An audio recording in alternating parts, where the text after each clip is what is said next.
Bum, bum, bum, ba-da-ba-ba-ba-ba-ba-boom. Hey guys, welcome to Spirit Guides Thirsty Thursday Happy Hours. I'm Jeremy and I'll be one of your hosts tonight. I hope you're staying warm and cozy on this damp, drizzly, dreary day.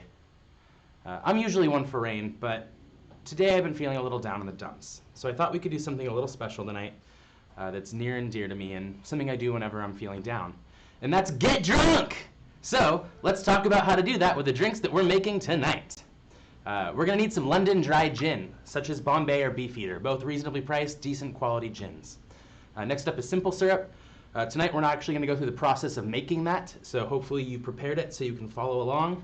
If not, maybe try real quick to do it. You'll need 1 cucumber, 3 limes, some fresh mint. You also need kefir yogurt. We're a fan of the Forager cashew yogurt because it's vegan and the taste is fantastic. It's also a really good texture for this drink. If you have some fresh dill on hand, that goes great with this drink. And if you have some Plymouth gin, it makes for just a slightly better cocktail. The last thing you're going to need is ice, so hopefully you have some in the freezer. Next, we have to talk about tools. To make these drinks properly, you will need a cocktail shaker, a jigger, a hawthorn strainer, a fine strainer, a muddler, a cutting board with a knife, and a citrus press. If you don't have a citrus press, you can always use your hands. If you don't have a cocktail shaker, you can use something like a water bottle, or maybe a mason jar. This is my favorite. They're fun, and they work great. For measuring, a good substitute for a jigger is a tablespoon and a liquid measure. A tablespoon is a ½ ounce, and that's kind of everything you need to measure. You'll need a muddler of some kind. If you don't have that, this spoon would work great. Nice butt end, something flat or round like a butter knife would work. Any of those things are good. If you don't have a hawthorn strainer, you can use my favorite substitute, a spatula on guard. So if you just insert the spatula like so, you can keep the ice in the tin or the mason jar. The final thing is a mesh strainer. This is a great substitute for a hawthorn as well if you don't have one of those. This will keep out all like the fine minty dilly particles that are going to happen when we muddle. So back to ingredients for a second. I'm going to do a shameless plug for our weekly cocktail rescue delivery kit. We've been working very hard on these to help the fine people of Los Angeles who can't make it to a grocery store or don't want to make it to a grocery store, so they can still follow along and get their drinks on. So let's check it out. We've got our neat little recipe card. We have the fresh herbs, mint, dill, and the kefir, some fresh lime juice, some simple syrup, some Plymouth, and some Bombay, followed by a cucumber. And Al told me that I can't make any cucumber jokes, so I'm going to go ahead and not do that. You may be wondering where you can find this nifty kit, and I'll tell you. At our website, spiritguidescocktails.square.site. Amongst the cocktail kit, we're doing myriad other offerings. My favorite is the passion fruit Mai Tai mix. It's a brand new thing, and for me, this is a great time to be thinking about tiki. When it's rainy and cold, tiki was always a way of escaping the city of Los Angeles, and this is the way to escape this rainy, cold weather. So order yours today. Yeah, so I'm ready for a drink. So with that in mind, I'm going to bring on my lovely cohort, Alexander. Ow! Let's get Greek! Okay, wow. Well, thanks, Jeremy. Appreciate that killer introduction. How about Jeremy's new facial hair, everybody? Round of applause. Digital round of applause. Yeah. I've never known this guy without a beard, and it's profoundly awesome. He did it, I think, in honor of last week's show, which was our classic rock show, and I think it looks mighty close to Frank Zappa, so I do appreciate it, man. Still sanitizing, still practicing social distance, so we don't get to be up here at the same time. Sad. So I'm taking over, and just want to do a few housekeeping things before we get started. We've got our feed working a lot better. I want to thank you all who tuned in last week. We had some mega technical difficulties, all of which were my fault. So we've ironed those out completely, and we should be able to bring you guys awesome direct content. We posted a new version of last week's show without all of the problems of the stream. So if you want to take a look and watch what we did last week, it's now on YouTube. So you can go to our YouTube site and check that out. We're also going to post more ingredient content, and hopefully you've made simple syrup for tonight's show. If you haven't, you can go over to YouTube real fast and look up a 2-minute video on how to do it. I'll just explain real quick. Take a cup of water and a cup of sugar and put them together. So if you haven't done that, now would be a good time to do that. If you've got our cocktail rescue kit, it's already been done for you. So thanks guys for playing along. And let's talk about our first cocktail. Let's look at what we're gonna do with all of this interesting stuff. This is an East Side, created by George Delgado in New York City around 2004. This was a preeminent cocktail of what I was explaining last week, the early 2000s resurgence of cocktail culture all across New York City, which eventually infiltrated LA and influenced yours truly and a whole bunch of our cohorts out here in LA to get really, really into cocktails. So an East Side is in itself a riff of another cocktail, which is a pre-Prohibition era cocktail called the South Side. So a South Side cocktail was gin, lime, and simple syrup. Now, if you've been following along for the past few weeks, you might recognize that as just the same exact thing as a daiquiri, but with gin instead of rum. So a lot of times the nomenclature gets changed, but the ingredients are relatively the same. So this is kind of what we're trying to get through to you guys in these earlier episodes. So the important thing is that you're having some fresh juices and you're having some sweet element to complement the booze. So that was a South Side. Now, the only thing different about an East Side, really, other than maybe the ratios of some of the ingredients, is an East Side added cucumber and fresh mint into the mix, which does a whole lot for the cocktail, as you'll see. If you were with us last week and did the blackberries and the mint, this is pretty much the same exact procedure where we're going to muddle these things into the cocktail. So let's go ahead and get started.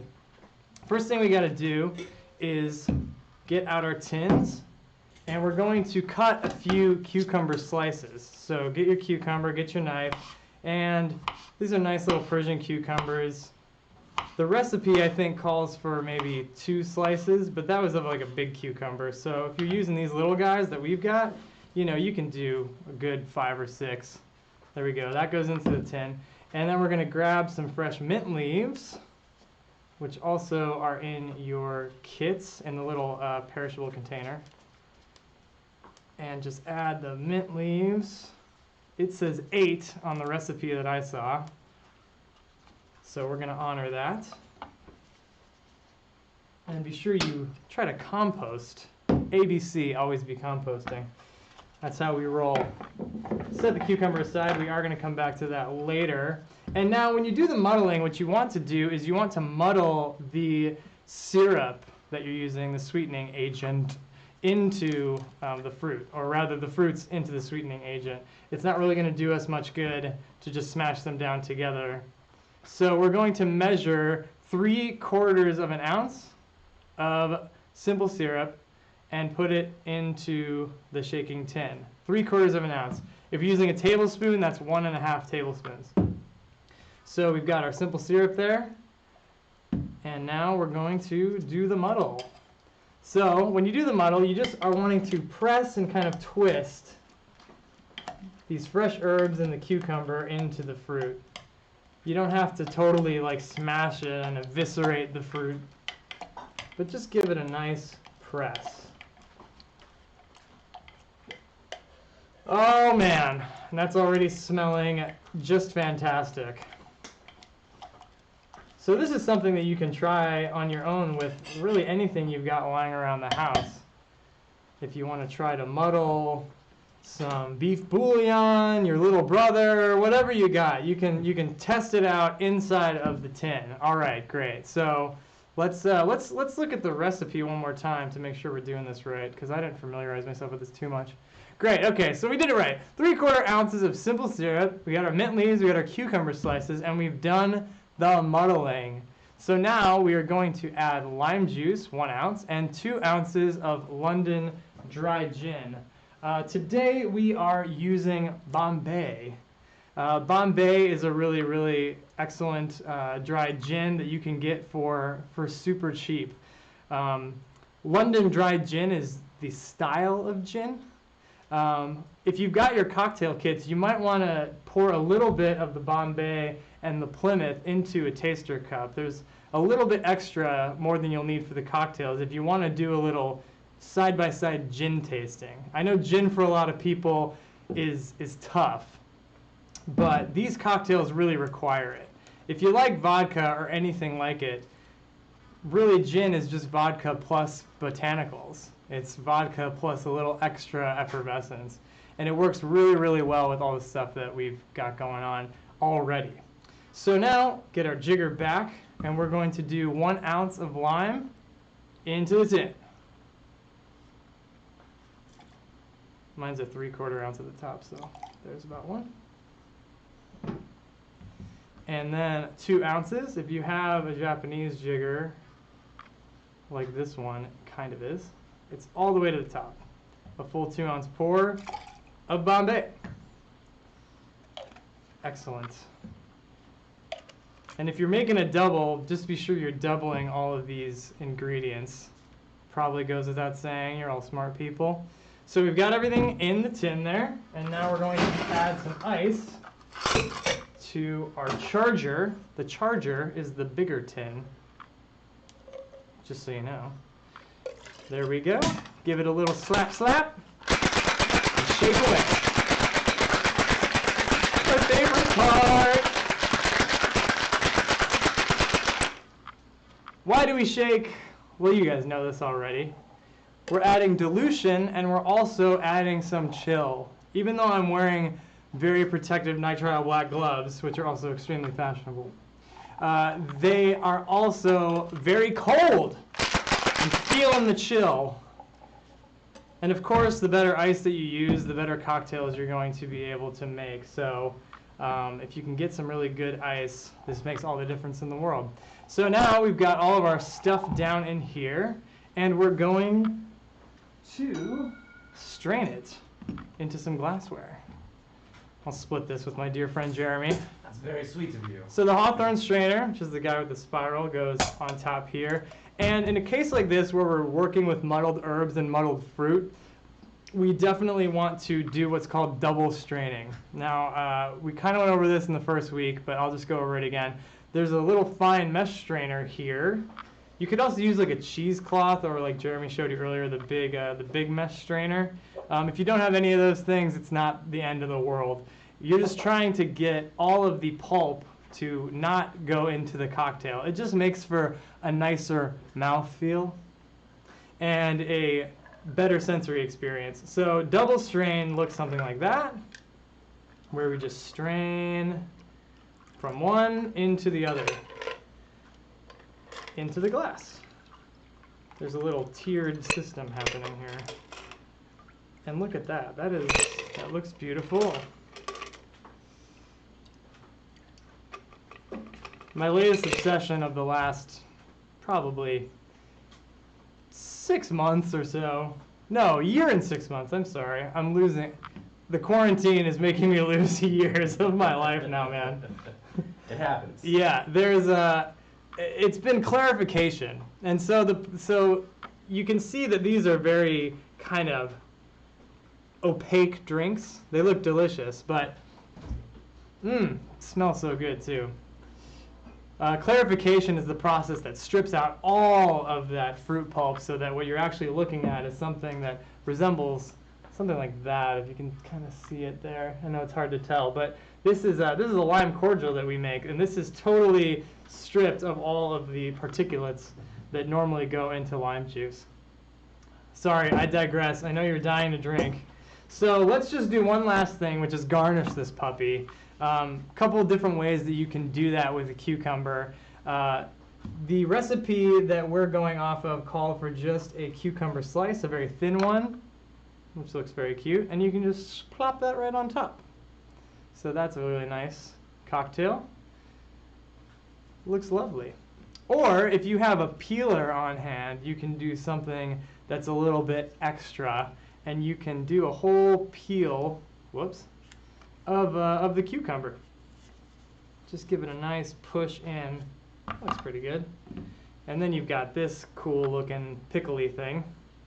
You can do a little peel with it. You can kind of wrap it around the cocktail. If you've got a toothpick, you can skewer it and kind of make a little fun thing like what was on the recipe. Something like that. All right, well, I think that just about does it for the East Side.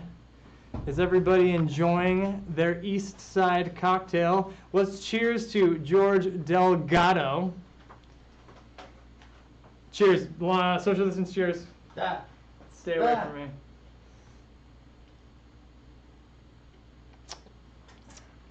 Oh, yeah.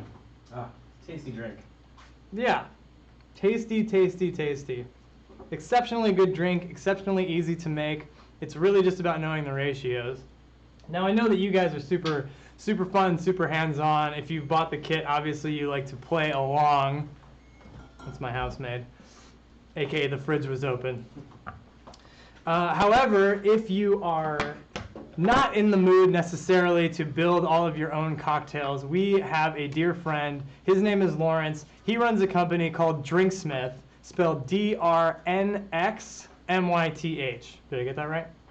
D-R-N-X-M-Y-T-H. You guys should look up Drinksmith. They're doing bottled cocktails in 2-compartment containers, and they keep the juice separated from the rest of the cocktail. It's high-pressure pasteurized juice, so it lasts a lot longer on the shelves, and their cocktails are exceptional. They have an East Side cocktail that we can't recommend enough. We were lucky enough a couple months ago to do a tasting of all of their cocktails, and I'm sorry to report that we drank them all in about 45 minutes. But their East Side is great. It's got all of these same kind of things going on. So if you dig this and you want to get some good cocktails on delivery, definitely check out Drinksmith. You know, we're doing this as a one-time-a-week thing, and next week it's going to change. So if you want to try the East Side again, check out Drinksmith. I'm going to have another sip. Oh man, that's nice. Tasty drink. Yeah. I wonder what the difference would be with a bigger cucumber. So now it's Q&A time. If anyone wants to ask any questions, we can answer some questions while you're enjoying your drinks. I should also report that we are still trying to do the home bar rescue segment on this particular program. Each and every week, we're going to come in to someone's home on a live Zoom feed and go through their liquor cabinet or fridge and show them what to do with things that they have lying around their home. So if you or anyone you know could use a little home bar rescuing on our show, then please pass the word along, send them our way. You can leave us a message, send us an Instagram DM, what have you. We're definitely going to get this thing going. We just wanted to put things on a little bit of a hold. We felt that we flew too close to the sun last week with our rock and roll show. And so we're getting a clean feed now, and we feel really excited about that. But in the future, we're going to have some special guests. So if you want to be on the show as a special guest, doing some special cocktail stuff in your own apartment or your home, let us know. Any questions? Concerns? Everyone's very peaceful tonight. It's a very mellow day, which is cool. Gin's a tough one, you know. Some people just really don't dig gin, and nothing wrong with that. But this is a cocktail that just marries all of that stuff together. Everything that's going on in the gin is just being held delicately in the balance of all these other fresh ingredients. Never Twix_1 would like to know if there are any gins that may not be good with this recipe. Like St. George, is it too botanical-y? I think that St. George would be okay. I think most gins will probably be okay. It's a really easy cocktail. Even Gordon's? Even Gordon's. Even Gordon's, although you might get a little afterwards. You might have a little quease in your stomach. No, I shouldn't say that. I don't even know if I've ever had Gordon's. I may have had it once at a bar when I was in my phase of drinking well gin neat. Yes. Well, gin is a weird ingredient. It's very, very different. The other one that we're going to work with tonight is Plymouth gin. I think this gin would work equally well in this cocktail. We like to work with Plymouth because it has just a very, very nice, even canvas on which to play. We've done really crazy stuff using Plymouth gin. It's not really heavily botanical. It's more malty, so it kind of just changes the shape of the drink. But again, this cocktail is roughly the same as a daiquiri. It's not that much different from a lot of other drinks. And that's kind of the point. There's all sorts of great stuff that you can make with just very, very few ingredients. How do you think an Old Tom gin would work in it? I think an Old Tom gin would work fine. I like Old Tom gin. Heyman's Old Tom? Yeah, Ransom. Ransom's got a good one. I think you might encounter a little bit of trouble if you start using a gin that's been barrel aged. There's a lot of barrel aged gins now on the market, and something about the oaky, vanilla-y nature might start to bump up against the fresh herbs and the cucumber. You know, this is a very like vegetal drink, nice, easy sipping. And Schmin would like to know, he said, I tuned in late and caught up using a note cord. Why? Note cord. It's a cord made of notes. Anyway, why muddle the cucumber and mint with this syrup? The reason for doing that is you're extracting the flavors of the mint and the juices of the cucumber into some other part of the cocktail that you're adding it into. It does a better job with the extraction when you're pressing it actually into the syrup. You're sort of making like a cucumber mint syrup on the fly. Another way of doing this is to actually make a simple syrup and then let your simple syrup rest with cucumber and mint beforehand. You can also do that with the gin itself. You can take some gin, cut up some cucumber and mint, and let it kind of hang out inside of the gin for a good several hours to a day, maybe, and that's called doing an infusion. If you are going to do something like that, you want to make sure that you get rid of the green peely part of the cucumber because that provides a lot of bitterness. When we're just doing this rapid muddling, the bitterness doesn't really affect the drink.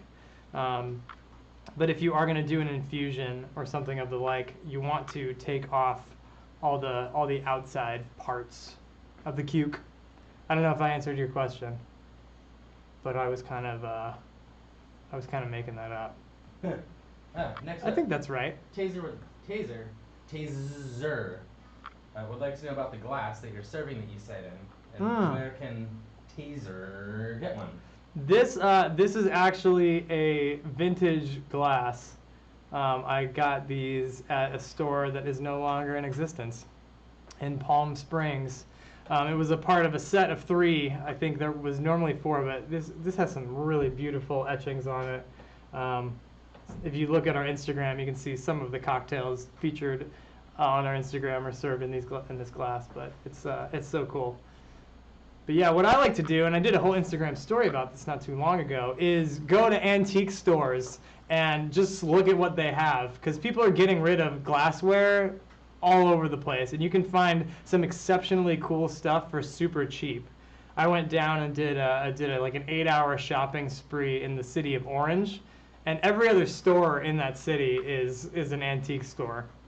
So I managed to get a bunch of glassware, including the glassware that we're going to use for the next drink. So yeah, a lot of cool stuff that you can find just by looking through old stuff.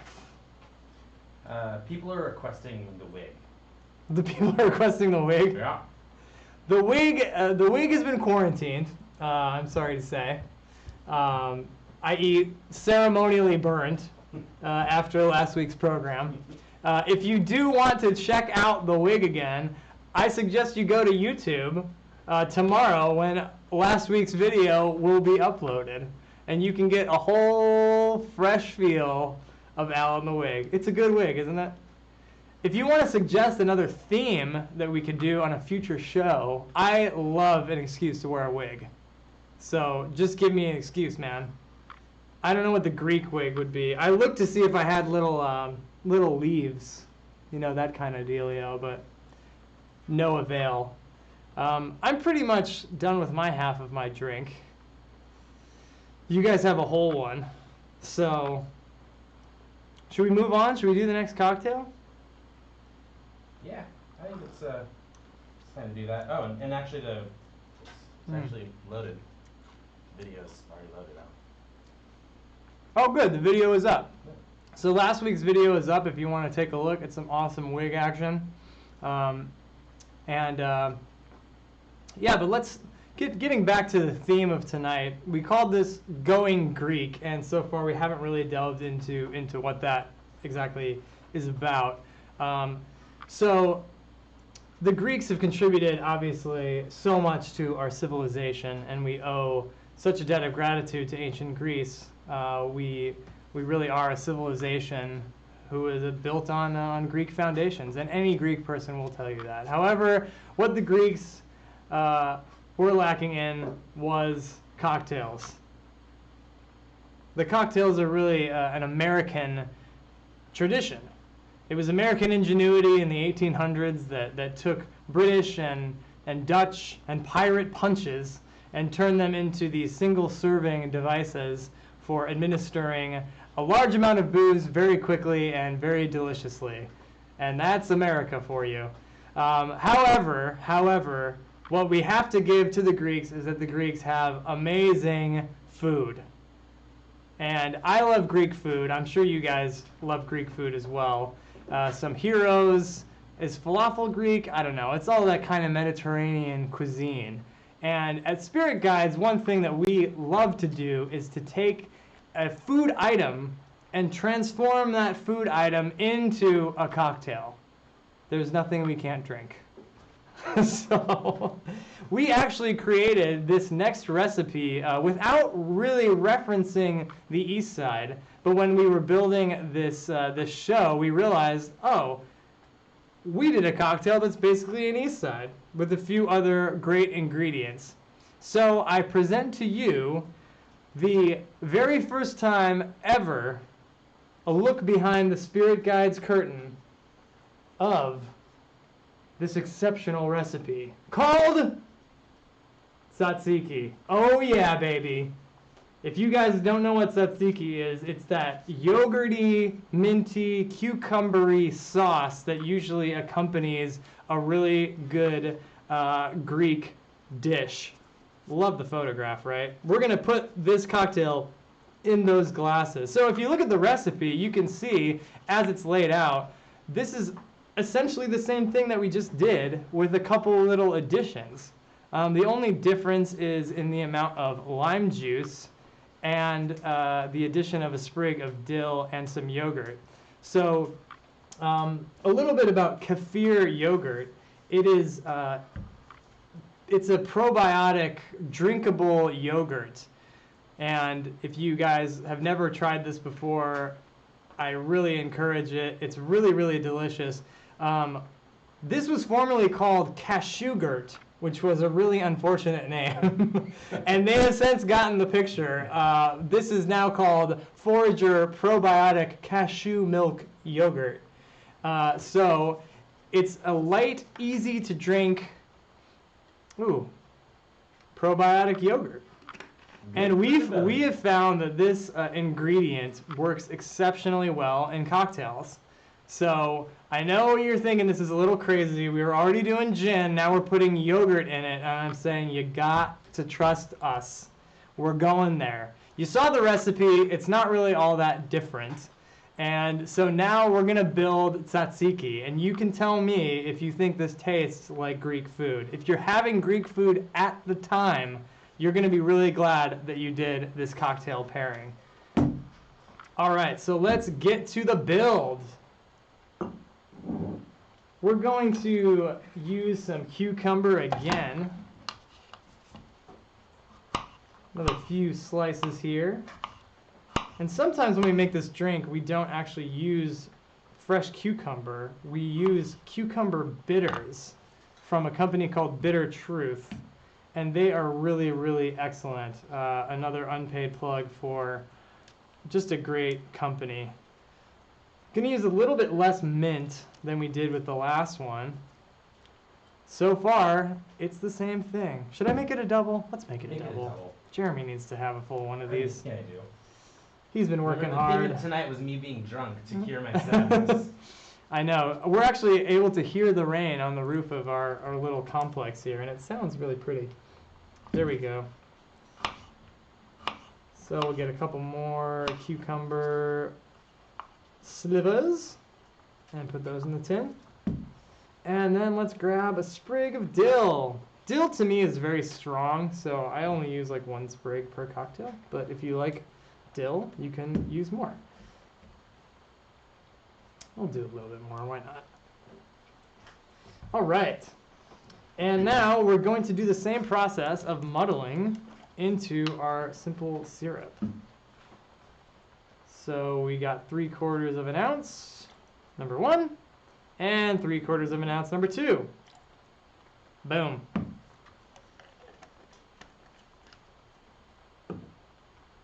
All right, got our muddler at the ready. Boom.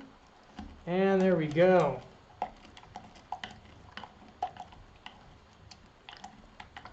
Trust me when I say, folks, there's nothing we can't turn into a cocktail. It gives us great pleasure. So if you have a food item that you would love to drink, let us know and give us a challenge. Or tell us about it on Home Bar Rescue. I think we should do an Ouzo episode, Al. All Ouzo. Yes. we just go shot for shot Ouzo for an hour. See who Yeah, can be I'm not a fan of Ouzo, which is the Greeks' contribution, it would seem, to the world of alcohol. It's Ouzo, Sambuca, all those things are just a little rough. A little rough for me. It's a challenge. It's a way of I'm going to do a little bit more. Testing our cocktail making prowess. I'm sure that we can find something to do with it. Maybe use it to clean my car. There we go. All right, so we've got our simple syrup, our muddled fresh ingredients, and why don't we go ahead and add the probiotics. If you are doing this with like a regular yogurt, I can't advise that will work, but go for it, man. I mean, why not? You only live once. If you don't have cashew-gurt or kefir lying around your house, try it out with some actual yogurt. I won't tell you to stop. We got some lime juice, so if you're making this without the kit, go ahead and squeeze some more lime. A ½ ounce only per drink. So it's the same amount as the kefir. Part of the reason why that is so is that we're sort of replacing half of the lime juice with the yogurt. Because the yogurt also has like a tart thing going on. So really we're just doing an east side, man. We're just swapping out certain ingredients. And this is how most great cocktails come about. And now our Plymouth gin, if you're following along at home, full 2 ounces per cocktail. If you're feeling drunk already, you can go a little bit lighter, and it won't really change the cocktail too much. No, tonight's theme was getting drunk. Oh, right. I thought it was getting Greek. I'm so lost. So if you've got a little bit of that gin left, you can try it on its own. It's a really, really good gin. There we go. This is looking kind of nasty. I know what you're thinking, but you gotta trust us here. You gotta trust us. Add some ice to our tin. All right, and we're ready to do the pour and the shake. If you're doing 2 at a time, make sure you use 2 hands.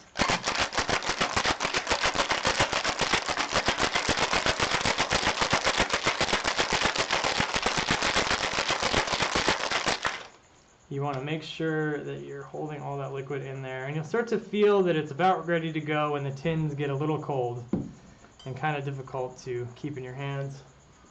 And now, the presentation of my antique store glory. Look at these. Look at these. They're Greek juice glasses from, I don't know, sometime in the 70s? I actually posted this flyer for this show, and a dear friend, who is Greek, she hit me up and said, I have those. And I was like, wow, well that is amazing. So this is authentic. We're gonna do our double strain once again. And whatever glassware you got, it really doesn't matter. And if this is a little too hot for you in the alcohol department, meaning if it just tastes a little too strong, you can always add an ice cube. Let it dilute a little bit more. Oh yeah, there we go. Look at that. That's beautiful. Look at that! Beautifully measured. That's how you know you're doing it right. Thousands of people make this drink. I do. This is that's a funny story. We participated in a thing called the Mad Hatter's Gin and Tea Party last year. It was an event that went on in Hollywood. I don't know if you guys heard about it, but we actually designed the cocktails that were served at that event. And one of them involved making a drink that was remarkably similar to this very drink. But instead of doing muddling, we used liquid nitrogen to turn the mint leaves into basically a mint dust. And that was done live by actors here in LA who are still sending me hate mail. So, can make a little bunny ears with a couple of mint leaves. And again, if you remember last week, you can just give this a little slap. It's just getting out the aromatics. That looks pretty. I like to do the little bunny ears on this one versus the whole sprig. Another couple leaves. Yeah, my crickets are back! There's a cricket in here. His name is Joe. And he hangs out behind the fridge. And he's just every night jamming out at around this time. There we go, little mint bunny ears. You guys see that? Cool. And just for kicks, we'll give it a little, just some tiny bits of dill. I wanted the dill. Little dill in your nose. So not only do these garnishes contribute to the aesthetic of the cocktails, they also add the aromatics so that when you bring the drink to your face, you're getting a nice waft of something that smells good. A cocktail, as we always say, should do 4 things. It should look beautiful, it should smell beautiful, it should taste beautiful, and it should surprise you. And that, we hope, is the Spirit Guide's difference. So, this is Tzatziki, the cocktail. They said it couldn't be done, but you guys have just done it at home. Give yourself a round of applause. Cheers.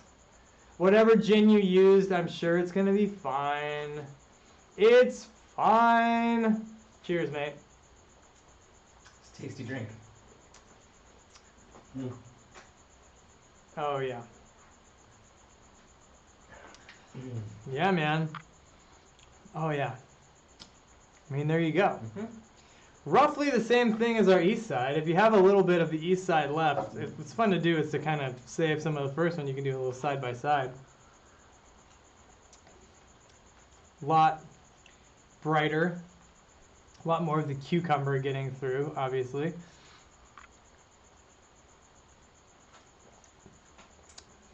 Oh, man. It's a strange sensation when you find that you love something so bizarre.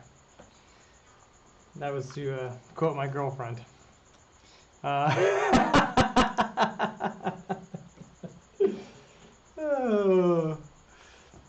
Well, guys, what do you think? How do you feel about drinking gin and yogurt together? We're making you do it. Yep. We're ramping it up. Schmin believes this is uncanny. And I was like, wait, uncanny means it's strange and weird. But then I decided I better look up the definition of uncanny. Uncanny means it's like extraordinary. Oh, that's one of the terms. I thought that uncanny meant that it like has an uncanny resemblance, like that it looks just like or feels just like the thing. No, by definition, having or seeming to have a supernatural or inexplicable basis, beyond the ordinary or normal, extraordinary. I'm hoping he didn't refer to the second definition, which is mysterious, arousing superstitious fear or dread. Uncomfortably strange. I'm hoping the uncomfortably strange. Uncomfortably strange is Jeremy Needleman's middle name. Guys, what do you think of the stash? Give it up for Jared's stash. Can you come and show the people your mustache one more time? I guess everybody needs to. For those who missed out on the intro of the show, This man has had a giant beard for way too long, and look at him. He's a beautiful mustachioed village person. You're too kind, Al. Too kind. This was kind of a decision made in honor of not in honor, but in being mindful of COVID, and having a beard. The big beard means you can't put a mask on. So the beard is gone. But I kind of like it. It's been 5 years since I've not had a beard, and I'm okay with the change. Should you keep the stash, thumbs up, thumbs down, or That's the question. Or go totally shaven? We want your comments. Well, any more thunderous questions or comments about the cocktails here? We're totally here to do a Q&A, and next week we're gonna ramp it up and do some more fun content. Have some other contributors. So it's not just me yakking at you for 35 minutes. Graham, I was waiting for that what. I already heard it in my head. I heard you say what, just like in the Burroughs Auditorium. Oh yeah. Oh. This is all for you, Graham. Yeah. It's all for you, the task you do. Yeah, great. We've plugged Drinksmith, we've plugged Plymouth, Bombay, Forager, we've plugged the Greek culture, and we've plugged Spirit Guides. If you want a shameless plug, you don't even have to pay us, man. We give them away. No, we really do love giving back to great companies and great people that whose products we use and support. So. We hope you guys have enjoyed this experience of Greek yogurt, the cocktail. And there's many, many more fun cocktail stuff on the way. And we're going to give you a little sneak preview of next week's show where we are going to get behind the mule. That's right. It's the Mule Variations next week. And if any of you are Tom Waits fans, I hope you'll appreciate the name of the show and the graphic. So if you want to participate in the Mule Variations next Thursday, we are going to get into and dissect the Moscow Mule, and you can make that with a lot of different things. So bring some vodka or gin, ice, ginger beer, get yourself a couple limes, and then for the second cocktail you're going to need bitters and something called Rose's Lime Cordial, which I wouldn't normally recommend drinking, but it's cheap. Get some, we'll show you why. If you want to get the advanced version of this, you'll also need some cognac. And if you just want to play around with a different kind of mule, we'll have time for that too. So any additional spirit of your choice, that is optional. Our cocktail kits, once again, are available at our Square site, spiritguidescocktails.square.site. And tune in right here next week, same crazy time. Oh, it's that way. Crazy time at www.twitch.tv/spiritguides. And as always, follow us on the gram, the Instagram, that is. Spirit Guides Cocktails. Not the Graham, the producer. Graham. Not the producer. Not Graham, the producer. And we'll be right here with some more mule cocktails. And yeah, we hope to see you guys there. Thanks for tuning in, y'all. Get Greek, get your ouzo on, and have a great weekend. Stay safe.